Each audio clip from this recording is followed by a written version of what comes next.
Do'stim, ko'pchilik uyini sota olmay qiynalib yuribdi. Reklama xizmatlariga telefon qilsa palon pulni olishyapti. Bizning kanalga obuna bo'lib, tepadagi nomerli telefon qilsangiz, tekinga o'zim borib reklama qilib beraman. Hozirgi kelgan joyimiz Toshkent shahrining yonida Zangiota tumaniga tegishli Eshonguzar degan mahallada joylashgan 6 sotuvli tayyor xonadonni ko'rsataman. Bu joyimiz lokatsiyasini tushuntirib o'taman. Qarang, mana bu mashina yo'l bo'ladi. 40 metr.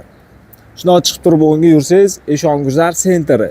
Betonka 1 kilometrda Abu Sahiy Bekbaraka bozorida joylashgan. Algoritm ham 1 kilometr oralig'ida joylashgan zo'r joydan, kommunikatsiyalar yetib kelgan joydan 6 sotuvli uchastkani ko'rsataman. Yuring, ichkaridan bitta obzor qilib beramiz, ko'rib baho beringlar. Narxini ham ichkarida aytib o'taman. Mana bu fasad ko'rinishi bo'ladi. Akfaromlar qo'yib qo'yishgan, travertinglar qilib, chiroyli remont qilib mehr berib qo'yishgan. Bu yerda bitta masalamiz bor. Mana shu uyimizni yarmi sotilyapti. Oladigan odamga mana shu yarmidan bo'lib beraman deyaptilar uy egalari. Hujjatlari joyida, gaz, suv, svet, shaharning kanalizatsiyasi yetib kelgan joy. Abu Sahiylarga, O'rizorlarga yaqin joylar. Yuring, ichkaridan bitta ko'rsatib beramiz. Yashash uchun xonalari ham bor, remontlari bor. Mana bu darvozamizni kirib kelishimizni tapchalar qo'yib qo'yishibdi. Zo'r joylar. Uchastka qidirib yurgan tanishlarga, yaqingi bozorga yaqin bo'lsin deydigan tanishlarimizga jo'natib qo'yamiz. Hovlimizning ko'rinishi mana shunaqa holatda. Hozir bu yoqda uy ichini ham ko'rsatib beraman. Mana shu yerda mana yarmini o'lchab, xohlasangiz 5 sotuv, xohlasangiz 6 sotuv, yo menga ko'proq kerak desangiz, orqasida joyi ham bor, kadastrga kirgan joylari bor ekan, uni ham hozir ko'rsataman. Yuring, birinchi uy ichini ko'rsatamiz. Joyimizni ayvonchalar qilib qo'yishibdi. Chiroyli, ya'ni fayzli xonadonlar bo'ladi, shunaqa xonadon ekan. Yuring, ichkarini ko'rsatamiz. Mana kiraverishimiz xo'l hisoblanadi. Xohlasangiz bir xona qilib foydalansangiz ham bo'ladi.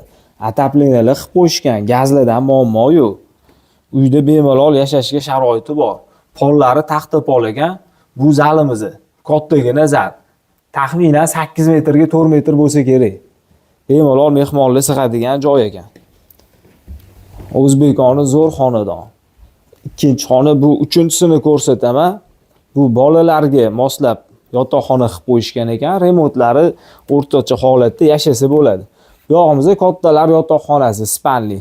Bu yerda ham mana bo'yab tayyor qilib chiroyli qilib qo'yishibdi. Pardalar ilib. Yuringlar, endi hovlini ko'rsatib beraman. Ko'ribda baho beringlar. Hozir narxini ham aytib o'taman. Sotuviga hisoblab olaverasizlar.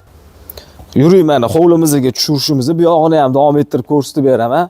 Kirib kelganingizda 4 xona uydan kelgan, hammom, hojatxonasi bor, katyo'lxonasi bor. Bu yoq ham remontlari tayyor, kanalizatsiyasi bor deb aytib o'tdim. Suvdan muammo yo'q. Keyingi xonamiz mana bu yog'imiz oshxona hisoblanadi. Qani buni sveti, mana. Svetlari bor, tayyor.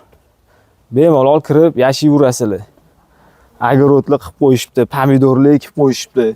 Ani domdan siqilgan odamlar bir parcha yeri bo'lsa deb telefon qilayotganlar bor, so'rayotganlar bor. Shunaqa yaqinlarimizga, shunaqa tanishlaringizga jo'natib qo'ying. Bu joyimizning narxini 1 sotigini 38 ming dollar so'rashyapti egalari. Yana kelishtirib berishar ekan. Egalari aytadi, narxiga voydod demanglar, shaharga yaqin bo'lgani uchun yo'l yuziga yaqin 30 metr mashina yo'l. Transportdan muammo yo'q. 24 soat transport bor joylar. Yana bozorga yaqin joy, shaharga yaqin joy, salkami shahar bo'lib ketgan joylarda. Bu o'shaning uchun narxlari qimmat. Yo'l yuzlarini 50 ming dollardan so'rashyapti. 38 ming zaruriyat bor ekan, sotuviga 38 mingdan sanab berasizlar. Bu yoqda yana qo'shimcha joylarimiz bor. Qarang, kladovkami, sklatmi, molxonami, bir sexmi qilib foydalansangiz bo'ladigan qo'shimcha joyi. Mana suvlari kelib turibdi. Shahardan keladigan suv. Napor zo'r. Suvlar o'chib qolmaydi. Ya'ni bir haftada 2 marta keladigan joylar emas. Yana bitta molxonaga joylar. Kim qiziqsa, qo'y mol boqishga tayyor naveslar qilib qo'yishibdi. Mana bu qo'shimcha joyimiz dokumentalli o'zi uyimizni 13 sotuvga yaqin joy. Agar kimgadir ko'proq menga kerak, kattaroq yer kerak deydiganlar bo'lsa, mayli mashinadan qo'yib sotib yuboraman deyaptilar. Pastda egalarining nomeri, reklama xizmati kerak bo'lsa, tepada nomer qoldiraman. Kanalimizga obuna bo'lib, fikringizni kommentariyalarda yozib, yaqinlarga ulashib qo'yinglar. Tekin reklama xizmatimiz bor. Tez aloqaga chiqib foydalanib qoling. Sog' bo'ling.